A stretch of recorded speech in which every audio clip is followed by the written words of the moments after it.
Con đã mọi ta sẽ xin biển mà biểu ảo đi chạy để của sang ba.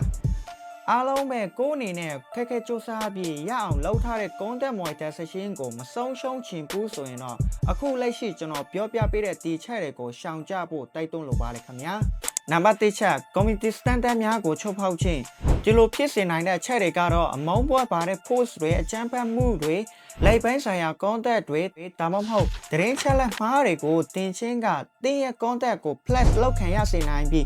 Mọi ta sẽ xin này nè, biểu toán này ba đấy. Chỉ làမျိုးကျွန်တော်တို့ရဲ့ပေးတွေကmọiတက်ဆက်ရှင်းနေနဲ့ပျောက်သွားပြီးဆိုရင်တော့ဝင်ငွေတွေကလည်းဆက်လက်နေနဲ့ရှာလို့ရတော့မှာမဟုတ်တော့ပါဘူး။နောက်တစ်ခုတရေထားရမယ့်ချက်တွေကတော့ကျွန်တော်တို့အနေနဲ့ဒီလိုမျိုးကောင်းတဲ့တွေကပဲဆက်တိုက်တင်ခဲ့မယ်ဆိုရင်တော့နောက်ထပ် Moi Decision Violence Policy အနေနဲ့ညှိတွားနိုင်ပါတယ်။ဒီလိုမျိုး policy တွေကညှိခဲ့ပြီးဆိုရင်တော့ကျွန်တော်တို့အနေနဲ့ဒီလတော့ရှာထားတဲ့ပိတ်ဆိုင်တွေကနောက်လာကြရင်တို့ဘက်ကလုံးဝကိုထောက်ပေးမှာမဟုတ်တော့ပါဘူး။ခုနတော့ကဒီ community standard policy တွေကညှိခဲ့မယ်ဆိုရင်တော့ကျွန်တော်တို့ဘက်ကဖြည့်ရှင်းလို့ရသေးတယ်။ဒါပေမဲ့ဒီလိုမျိုး Moi Decision Violence Policy တွေကညှိတွားခဲ့ပြီးဆိုရင်တော့ဖြည့်ရှင်းရတာဘယ်လိုမှလည်းရမှာမဟုတ်တော့ပါဘူး။နံပါတ်2ချက် copyright ပြဿနာများဒီလိုဖြစ်စေနိုင်တဲ့ချက်တွေကတော့တင်းရဲ့ပိုင်ဆိုင်ခွင့်မရှိတဲ့ဒါမှမဟုတ်သုံးခွင့်မရှိတဲ့တခြင်းတွေဗီဒီယိုတွေနောက်ခံတီးလုံးတွေ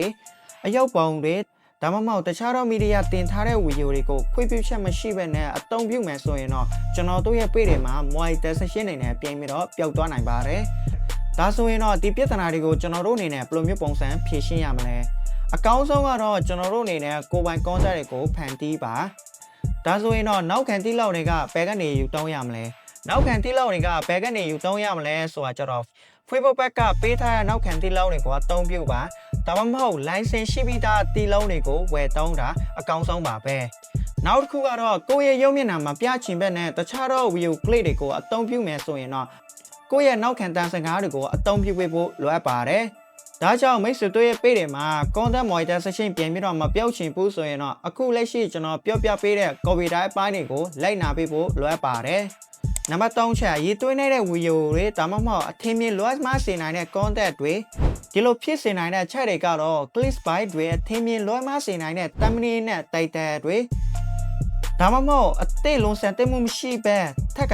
ဖြစ်နေတဲ့ content တွေကိုတင်မယ်ဆိုရင်တော့ plus လောက်ခံရစေနိုင်ပြီး monetization နေနဲ့ပြန်ပြီးတော့ပျောက်သွားနိုင်ပါတယ်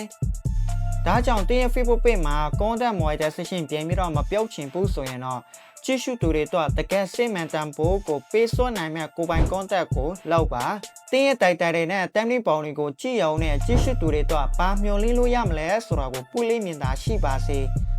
ဒါကြောင့်ခုလက်ရှိကျွန်တော်ပြောပြပေးတဲ့ဒီ3ချက်တွေကမိတ်ဆွေတို့အနေနဲ့လိုက်နာခဲ့မယ်ဆိုရင်မိတ်ဆွေတို့ရဲ့ Facebook page တွေမှာလော်လလေးနဲ့ monetization တွေကပျောက်ကျတော့မှာမဟုတ်တော့ပါဘူးဒီဗီဒီယိုတော့မိတ်ဆွေတို့ဘက်ကကြိုးစုံတရားအနေနဲ့ရရှိခဲ့မယ်ဆိုရင် comment ထဲမှာ Facebook content monetization ဆိုပြီးတော့မန်လာခဲ့ပါနောက်ဗီဒီယိုတွေမှာပြန်ပြီးတော့ဆောင်ကြပါမယ်ကျွန်တော်ကတော့ထပ်မြအောင်ပါ